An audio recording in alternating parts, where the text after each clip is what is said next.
కొన్ని రోజుల క్రితము మన మన ఆంధ్ర ప్రాంతాన్ని సుభిక్షంగా చేసినటువంటి, లేకపోతే గోదావరి ప్రాంతాన్ని, అక్కడ ఉన్నటువంటి డ్యామ్, లేకపోతే అక్కడ ఉన్నటువంటి ధవళేశ్వరం ప్రాజెక్టు మరియు ఆ నీళ్లను సరైన కెనల్స్ ద్వారా ఊళ్ళకు పంపించి మంచిగా అక్కడ పంటలు పండేదానికి కారణమైనటువంటి ఆర్థర్ కాటన్ గారి గురించి నేను కొన్ని మంచి మాటలు చెప్పాను. నేనొక్కనే కాదు, దేశంలో అందరూ చెప్పారు. అందుకు దేశంలో చెప్పిన మిగిలిన పండితులు, మిగిలిన పూజారులు మాత్రం గొప్పోళ్ళు.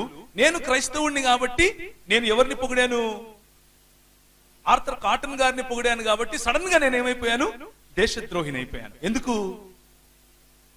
వీడు తెల్లోళ్ళ తొత్తు, వీడు తెల్లోళ్ళ తొత్తు. ఇప్పుడు గమనించండి, ఈ దేశంలో ఉన్నటువంటి మైండ్ వాషింగ్ మెంటాలిటీ ఎలా ఉంటుందో గమనించండి. ఏంటి ఈ ఫాసిస్ట్ టెక్నాలజీ అంటే, ఈ దేశంలో మంచంతా కూడా మన దగ్గర నుంచే ఉంటుంది, మంచి ఎంతైనా సరే బయట నుంచి వస్తే అది మాత్రం చెడే అన్నటువంటి మెంటాలిటీ. అందుకనే మన దేశ ప్రధాని కూడా అంటాడు ఏమని,